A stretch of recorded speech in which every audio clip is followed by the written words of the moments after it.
Welcome to the Deep Dive. Today, we're going to take a road trip, a cultural road trip, that is, through three Mexican states you might think you know: Baja California, Chihuahua, and Sonora. But this isn't your typical tourist pamphlet guide, no way. Our guide is Devon's Mexico Notes, a collection of personal research that goes way beyond, the usual beaches and resorts to uncover the real heart of these places. It's like, having this friend who's completely obsessed with Mexico, just like whispering all these cool little secrets in your ear. Devon's notes are packed full of amazing, just like these amazing details about the history, local traditions, you name it, even the off the beaten path spots that most tourists, they never even see. I love that. Okay, so first stop, Baja California. Now, I know Baja is this really awesome blend of laid-back surf culture and these amazing desert landscapes, but what really caught my eye in these notes is how that chill vibe, is built on centuries of history and tradition. Like, for instance, did you know the Kumeyaay people have been in this region for over 10,000 years? It's seriously mind-blowing. And, their presence is still felt even today. You can see it in the art. You can see it in the connection to the land, even in how Baja approaches sustainability. It's not just some trendy thing there. It's like woven into the fabric of their very existence. You know what I mean? I love that. So we've got these ancient roots, but Baja also has this really, really modern energy that's hard to resist. Devon's notes actually mention Tijuana's craft beer scene. Apparently, it's just exploding right now with these microbreweries popping up everywhere, putting their own unique twist on traditional Mexican flavors. Yeah, it's a really great example of how Baja just takes influences from both Mexico and California, and they create something completely new and different. Like, you can find a brewery in Tijuana that's using local ingredients to make a beer that's inspired by German brewing techniques. It's that fusion that makes Baja so unique and special. And speaking of fusion, we can't forget about the food. Everyone's heard of the Caesar salad, of course, but how many people actually know that it was invented in Tijuana? That's iconic. Right. And then on top of that, you've got Baja Med cuisine, which takes that fusion to a whole other level. Imagine this. Fresh seafood from the Pacific Ocean combined with traditional Mexican spices, and then just a touch of Mediterranean influence. And some chefs are even incorporating Asian flavors. It's a total culinary melting pot. It's making me hungry just thinking about it. But Baja's not just about the cities either. Devon's notes describe these amazing natural experiences you can have. Like, for example, watching gray whales migrate off the coast. Apparently, they come to Baja to breed, and you can actually see them up close in these protected lagoons. It's totally on my bucket list for sure. And if whales aren't your thing, there's always the Valle de Guadalupe. It's this really stunning wine region that's gaining international recognition. Devon actually highlights a specific winery called Vena Cava that makes their wine in these really unique cave-like structures built into the hillside. How cool is that? Okay, that's officially on my list too. I love how Baja has something for everyone, whether you're a foodie, a nature lover, a history buff, whatever. But enough about Baja for now. Let's shift gears and head east to Chihuahua, a state that's often associated with rugged landscapes and revolutionary history. Yeah, Chihuahua is definitely a land of extremes. It's got this vast, wild beauty that can be both intimidating and awe-inspiring all at the same time. But what really fascinates me about Chihuahua are the Tarahumara people. They've been living in the Sierra Madre Mountains for centuries, and their culture is just so deeply connected to the land. Yeah, their long-distance running ability is legendary. Devon mentions that they run in these incredibly lightweight sandals called Horosh, and they often cover distances that would make, a marathon runner weep. Oh, yeah. And it's not just running for sport, though. For them, it's like a spiritual practice. It's a way to connect with their ancestors and with the natural world. There are even races where the runners kick a wooden ball as they go, symbolizing the journey of life. Can you imagine doing that for 50 or 100 miles? That's just incredible. And speaking of incredible, Chihuahua is also home to the Copper Canyon, which is actually larger and deeper than the Grand Canyon. I had no idea. Yeah, it is truly a sight to behold. And the best way to experience it is on the Cheap A train. This train journey takes you right through the heart of the canyon, over these dizzying bridges, and through tunnels that are carved into the mountains. It's like stepping back in time. Wow, talk about a view. But Chihuahua also has this really rich history that's impossible to ignore. I mean, it was a key battleground during the Mexican Revolution, and figures like Pancho Villa are practically like folk heroes there. Absolutely. And you can actually experience that history firsthand by participating in a cabalgata villista. These are horseback rides that retrace Villa's revolutionary routes. And they're incredibly popular both with locals and tourists alike. It's a way to just totally immerse yourself in the spirit of the revolution. I love that they keep those traditions alive. But here's a twist I wasn't expecting.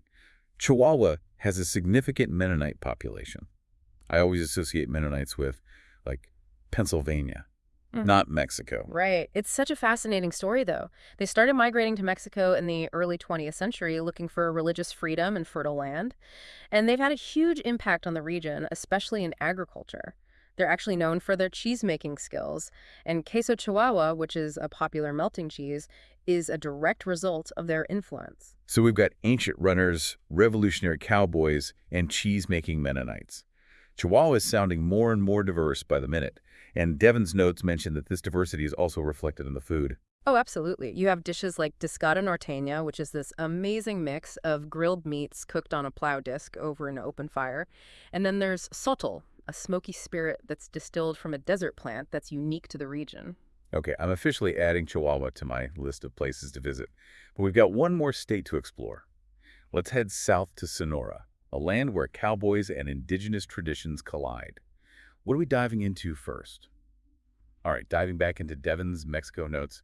Sonora's calling, and I'm ready to explore this land of cowboys and indigenous traditions. I feel like when most people think of Mexico, they picture like beaches and mariachi bands, but Sonora seems to have this whole other vibe going on. It's true. Sonora has this raw, untamed energy that just sets it apart. It's the kind of place where you can still, like, imagine cowboys riding across the plains and ancient rituals being performed under the desert sky. Devon's notes mention these really amazing Yaqui Easter ceremonies, which kind of blend Catholic and indigenous beliefs in this, like, really powerful way. Yeah. It sounds like a whole month of rituals and dances culminating in this incredible deer dance. Yeah, the deer dance is like central to their spirituality. It's this mesmerizing performance where dancers wear deer masks and antlers, mimicking the animal's movements. It's all about like the cycle of life and death, the connection between humans and nature.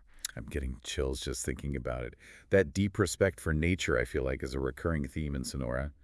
Devon also talks about Isla Tiburon, which is this like huge island off the coast. It's sacred to the Seri people. The Seri have a unique relationship with the island. They've been its guardians for centuries, relying on its resources for fishing, traditional medicine.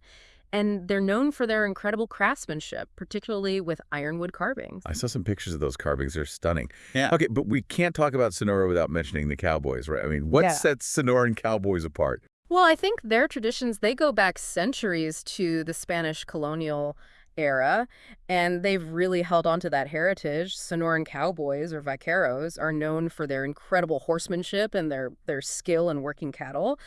And then you have the charretas, which are like Mexican rodeos. Hold on, tell me more about these charretas. Yeah. I mean, are they similar to the rodeos we see in the U.S.? They have some similarities, yeah, but charretas are much more rooted in tradition and ceremony. There are 9 different events testing everything from roping skills to like equestrian maneuvers, and the costumes they're amazing. These elaborate outfits with silver buttons and these wide-brimmed sombreros. It's a whole spectacle. Okay, color me intrigued. Yeah. So you've got indigenous ceremonies, incredible craftsmanship, and daredevil cowboys. What's the food scene like in Sonora? Because all this talk about tradition and heritage is making me hungry. Well, Sonora is famous for its beef. They say it's the best in Mexico, and I'm inclined to agree. It's all grass-fed, free-range cattle, so the flavor is just incredible. And they cook it over mesquite wood, which gives it this smoky, almost sweet taste. Oh man, I can practically smell it now. Devon mentioned something called chimichangas. Are those a Sonoran thing? There's some debate about their origin, but a lot of people believe chimichangas were invented in Sonora. The story goes that a cook accidentally dropped a burrito into the deep fryer, and voila, the chimichanga was born. I love a good food origin story. Yeah. But what about drinks? What are people sipping on in Sonora? Well, tequila and mezcal are obviously popular throughout Mexico, but Sonora has its own unique spirit called bacanora. It's made from a different type of agave plant, and it has this really distinct kind of earthy flavor. Okay, mental note. Try bacanora. But before we move on, I have to ask about those Sonoran landscapes Devon keeps raving about. He mentions this place called El Pinacat that sounds like something out of a sci-fi movie. El Tinacate it's unreal. It's this volcanic field in the middle of the Sonoran Desert with these massive craters and black lava flows. It looks like the surface of the moon. NASA actually used it as a training ground for astronauts before the Apollo missions. Wow, that's wild. So Sonora has everything from ancient rituals and cowboy traditions to otherworldly landscapes and amazing food. I'm feeling overwhelmed in the best way possible. But I'm curious, what about music? What are the sounds of Sonora? Sonora has a rich musical heritage. You'll hear a lot of norteño music with its accordion and bajo sexto. And banda is huge there, too. Those big brass bands that just, like, get everyone dancing. Is banda similar to mariachi? I feel like those are the sounds I usually associate with Mexico. They both feature trumpets and violins, but banda has a more upbeat, more festive sound. And then there are the corridos, which are these ballad-like songs that tell stories about, everything from love and loss to revolution and everyday life. It's fascinating how music can reflect a place's history and culture. Okay, we've covered so much ground already, but I feel like we're just scratching the surface of these three states. We are, but these deep dives are all about sparking curiosity, right? We're giving you a taste of what each place has to offer and hopefully inspiring you to explore further on your own. Exactly. So as we head into the final part of our deep dive, I'd love to hear what's resonating with you the most. What surprised you? What are you most curious to learn more about? Welcome back to the deep dive. It feels like we've traveled hundreds of miles just now, exploring Baja California, Chihuahua, and Sonora, all through these Devon's Mexico notes. I don't know about you, but my head is buzzing with all these incredible details and stories. Oh, mine too, definitely. It's amazing just how much richness and diversity is packed into these three states. I mean, we've seen ancient traditions, revolutionary legacies, and landscapes that just seem straight out of a dream. It's like Devon handpicked the most fascinating aspects of each place and just laid them out for us, like to discover. And for me, it's not even just about the facts themselves, but the connections between them, like how the Tarahumara's deep connection to nature is mirrored in the Yaquis' reverence for the deer in their ceremonies. That's so true. There are these threads, weaving through all three states, this respect for the land, a resilience in the face of challenges, and this vibrant cultural identity that just blends the old and the new in such a cool way. And speaking of blends, the food alone could be a whole other deep dive, easily. We've got the fresh seafood and Mediterranean influences in Baja, then the hearty dishes and that amazing Mennonite cheese in Chihuahua, and then, of course, Sonora's legendary beef and smoky bacanora. My taste buds are definitely ready for a Mexican adventure. And don't you forget about those chimichangas. Whether they originated in Sonora or not, they're a delicious symbol of Mexican ingenuity and, let's face it, a love of deep-fried goodness. Okay, but seriously, what has stood out to you the most from Devon's research?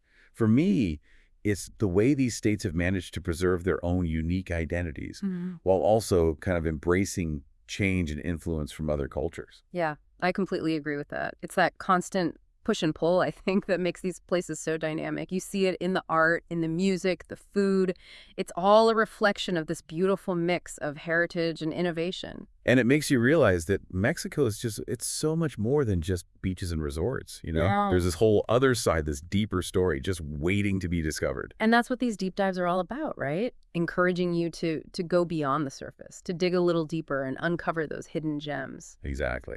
So as we wrap up our journey through Baja California, Chihuahua, and Sonora, I'm left with this feeling of, I don't know, like awe and this deep desire to just experience these places for myself, to taste the food, to witness the ceremonies, to feel the energy of these landscapes firsthand. I know exactly what you mean, and I hope that everyone listening feels inspired to do the same. To pick a place that sparks their curiosity and just go on their own deep dive, whether it's one of these incredible Mexican states or somewhere completely different. There's a whole world out there waiting to be explored. Couldn't have said it better myself. You So keep those adventurous spirits alive, folks, and join us next time for another fascinating deep dive into. Well, you'll just have to wait and see. Until then, keep exploring.